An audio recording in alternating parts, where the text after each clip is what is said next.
Many e-commerce founders are drowning in their businesses, but back in 2021, I decided to run mine from a caravan, traveling Australia with my family. And we did it for 2 years while making over $9 million in sales. Here's how we did it.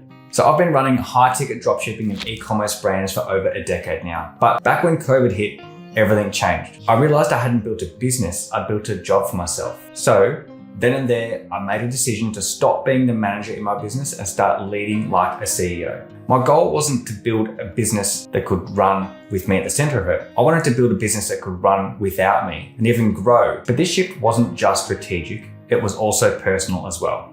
And it all came to a head in 2021, I think, when things got seriously uncomfortable. So back in 2021, my wife was pregnant with our second daughter. And like so many others at the time, we were locked down in our house. We couldn't leave after 8 p.m. or even travel further than 5 kilometers from our house. And I run my own business. I don't have a boss. So being told what I could and couldn't do, I'll tell you what, that did not sit well with me. I hated the constraint. And to be honest, we all just wanted our freedom back. So we started hearing about families traveling around Australia with their kids. And I thought, that is perfect. That's exactly what we want to do. It's the ultimate freedom that we've all been craving for. I just moved our fulfillment from our own warehouse to a 3PL, so the timing was absolutely perfect for us as well. And after months of planning, we bought a caravan, packed it all up, and finally hit the road.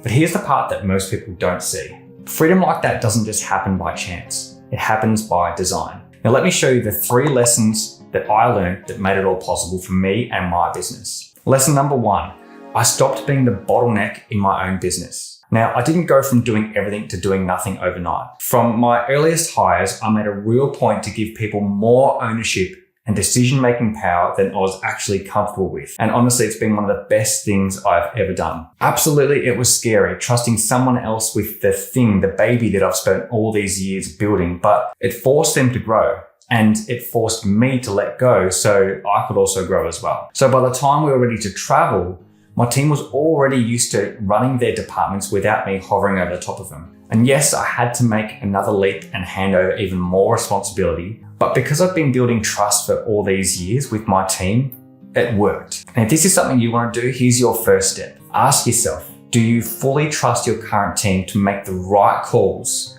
in your business without you there? And if the answer is no, you don't have a freedom problem, you have a people problem in your business. That means rethinking who you've hired, how you've trained them, and whether you've been holding on to too much control yourself. Freedom doesn't happen when you're away.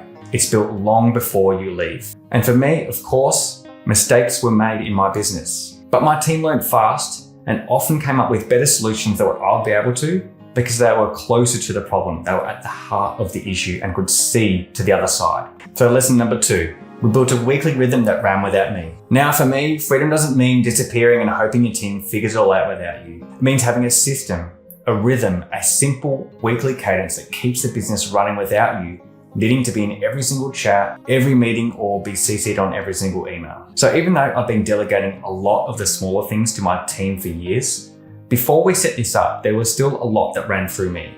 If I stepped away, things would definitely slow down and potentially even stall. So here are the 5 key changes we made for my business to run without me as the bottleneck. Number 1, we started Monday leadership meetings where all managers would meet, solve problems, and plan ahead. And after each meeting, they sent me a short recap, so I only had to weigh in on the big things that really needed my attention. The second thing we implemented was that if it was repeatable, it was a system. So we developed an obsession with creating SOPs. And it wasn't me writing them. It was the person who was doing the task. They owned it. They wrote the playbook for it. So when the thing they were doing came up again, there was a checklist ready to go. This meant that there was a predictable outcome for every repeatable situation. If an email came in from a grumpy customer, which as you know, they always do, our team knew the steps they had to take to handle it. Or when insurances were up for renewal, the person in charge of our insurances knew the steps to take to get them renewed and even get better rates. The next thing we implemented was that at the end of each day, each one of our managers sent a quick end of day report. This is just their main KPIs and anything unusual or noteworthy worth letting me know about for the day. So things such as and maybe an issue with one of our team members or even something good like a potential high value order coming in the next day. And what this did was this allowed me to have a 30,000 foot view of each department, what they're working on, and what direction the business is going.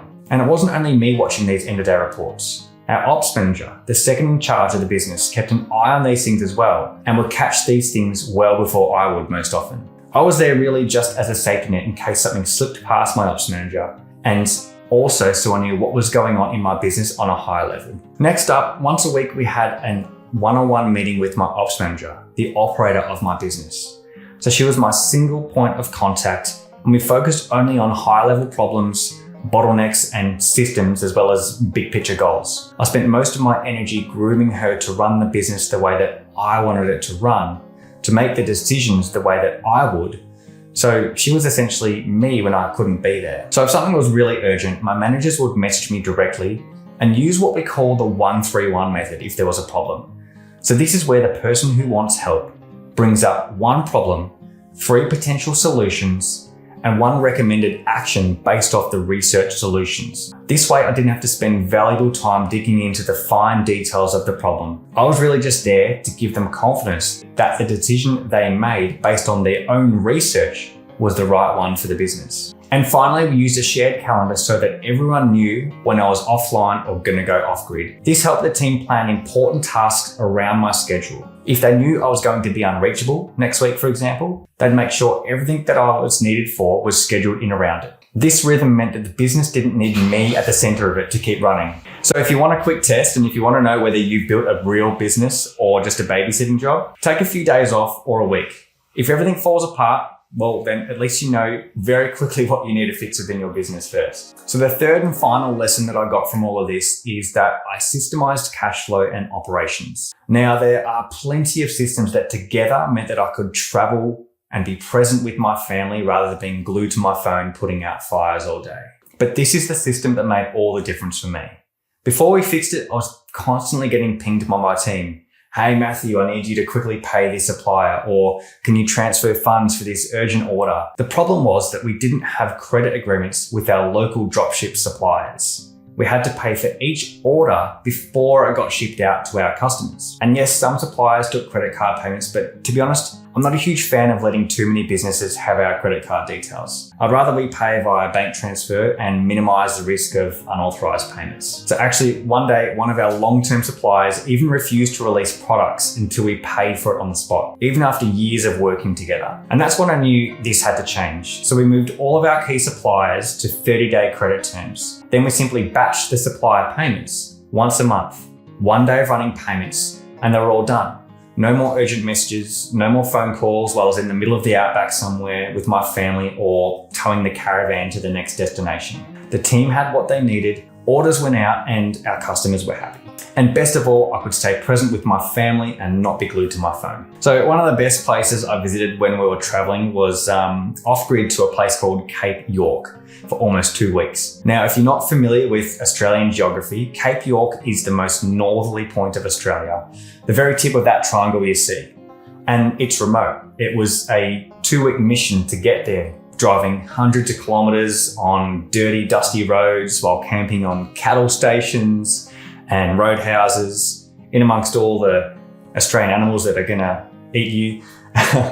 But during that time, my business ran for me, not because of me. And I got to experience it with a time with my family that I'll honestly never forget and I'll cherish forever. And to me, really, that's the point of this whole thing. So here's my question to you. If your business could run without you, where would you go? Drop your answer in the comments. I'd love to know what your version of freedom looks like. And if this video helped you, please give it a thumbs up. And if you want more behind the scenes, high ticket e-commerce strategies like this, be sure to hit subscribe. Thanks for watching, my friends, and I'll see you in the next one.